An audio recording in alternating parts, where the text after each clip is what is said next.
and I'm going to solve racism. I think 7 is a lot of kids. It's a lot. I'm more in like the 3 camp, 3 to 4. That's good. That's a good family. Yeah. You have like, you can get an SUV and you can do 3 or 4 kids, with the extended back seats. When you get 7, you need to start getting like vans. You need to get like the minivans, like the Mercedes Sprinter vans.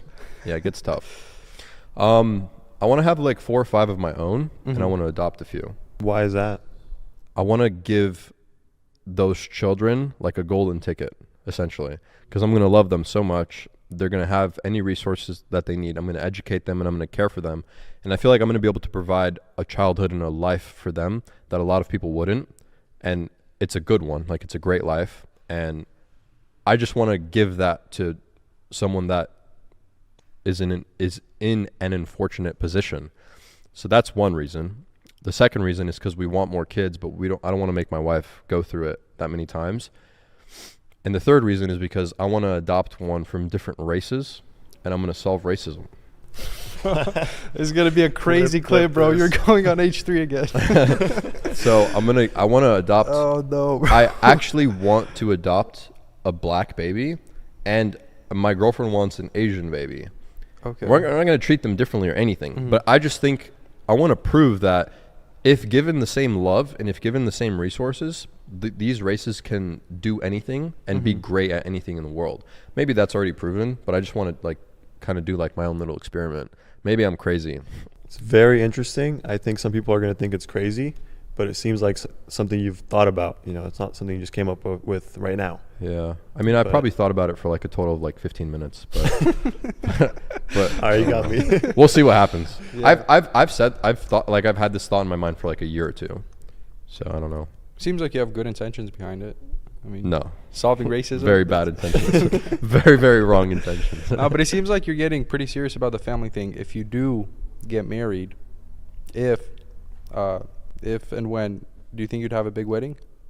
No. Like, are you balling out on the wedding? No, I don't think so. I think my wedding will be in Italy, and it will be, but it's not going to be big. I think like it'll be just like family, very close family, and very close friends, and that's it.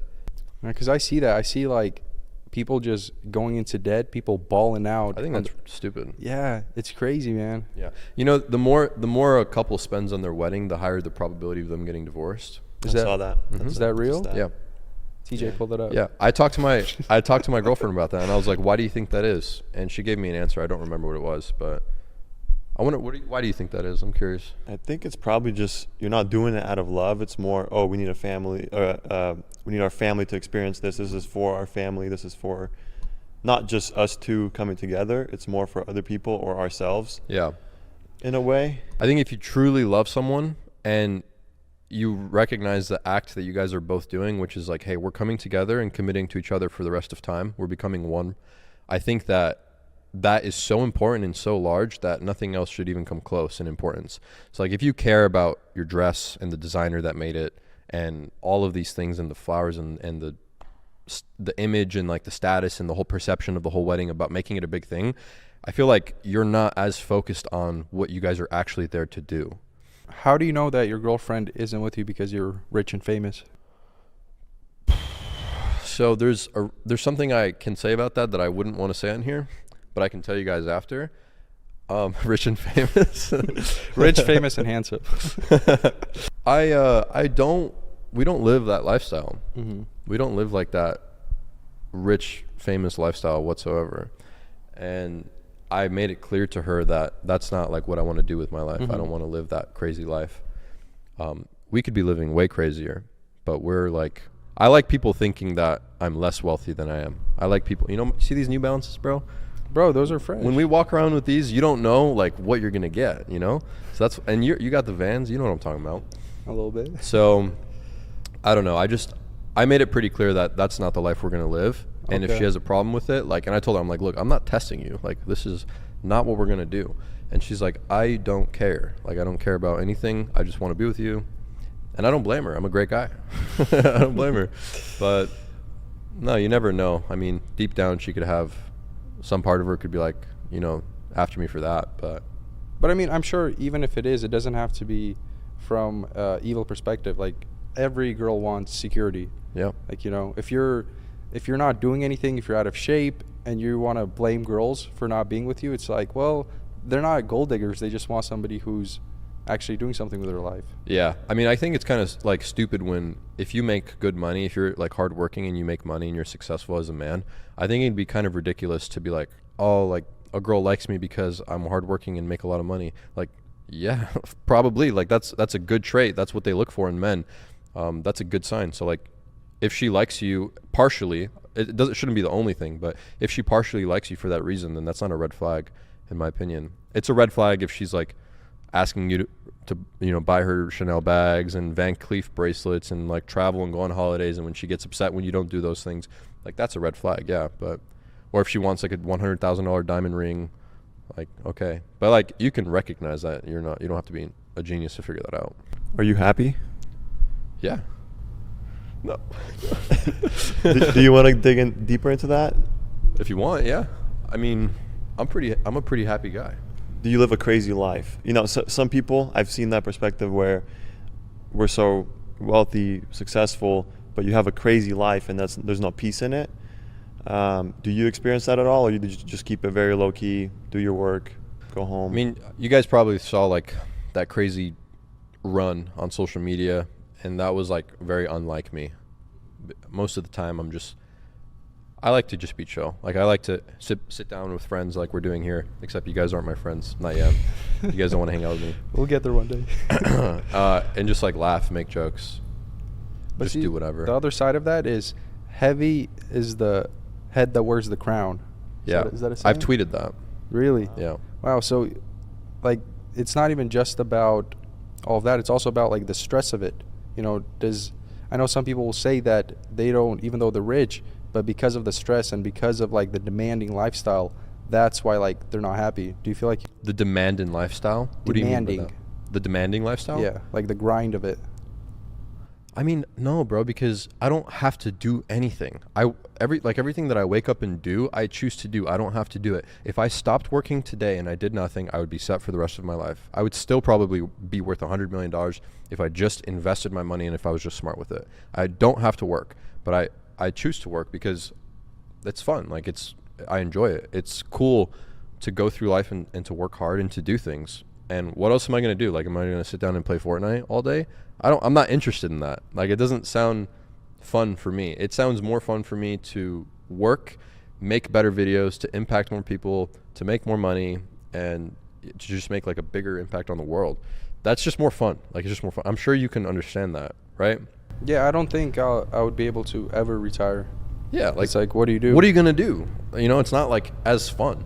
I think it's even when you get older, like you gotta have something, because if you just retire and you have nothing to do, that's how I feel like you start getting dementia. You get old fast. Yeah, I think there's a statistic where if you don't work in retirement, you're gonna die quicker.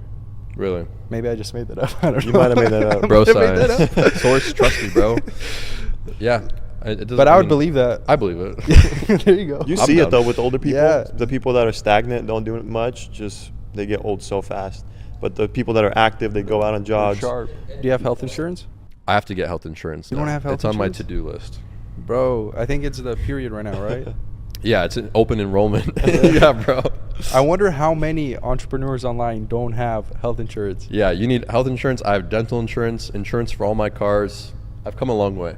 There you go. You didn't have insurance on your cars? No, I didn't. Okay. That's illegal. Who's the coolest person you've ever met? Biaheza. It's great. Well, you're more chill than I would have expected. What do you mean by that?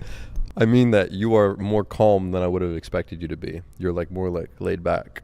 Because on YouTube, you're like a spider What's monkey. up, guys? Yeah, you're crazy. So I didn't expect you to be as chill, which is fine. I didn't know you were chill like that. That's fine. Who's the coolest person? I don't know, dude. Everyone is unique in their own way. You know, I feel like you're asking a dad, which kid do you love the most? I think I appreciate different things about different people. Like there isn't one person that stands out. I really like Jordan Welch.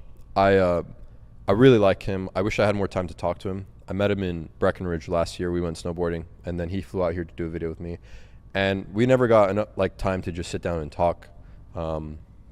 He's really cool. Who else have I met? What about Andrew Tate? Andrew Tate is very nice. He's like he has a lot of energy.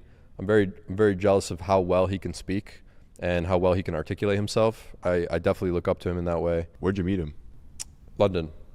Yeah. Okay. Did you Who meet else? Tristan too? Huh? Tristan Tate? Tristan? I didn't meet Tristan. Big Tate fan over there. Are you a big Tate fan? Top G. I mean, You made a hit piece on Tate, didn't you? You made a video against him. How is it a hippies though? I just saw the thumbnail, bro. The same Right. way I'm a misogynist, that's what I just did to you. How does it feel? Hater? Yeah. No, I don't. I just disagree with some of the things he's done. I disagree with some of his takes, but I do respect that he's Broke. You're broke. brokey. I do respect like that he stands for traditional masculinity and men bettering themselves. If that's what it takes you to get better, then I'm okay with Tate being that for you. But I feel like a lot of the people in the real world, the Tate course, they're almost like idolizing him. And at the end of the day, he's just selling a course, man. He's a marketer. Like he'll get into these crazy stuff and shape it and all these like make it seem so serious and so matrixy, but he's a marketer. Mm-hmm. But I do respect that, again, he does push a somewhat good message, especially now.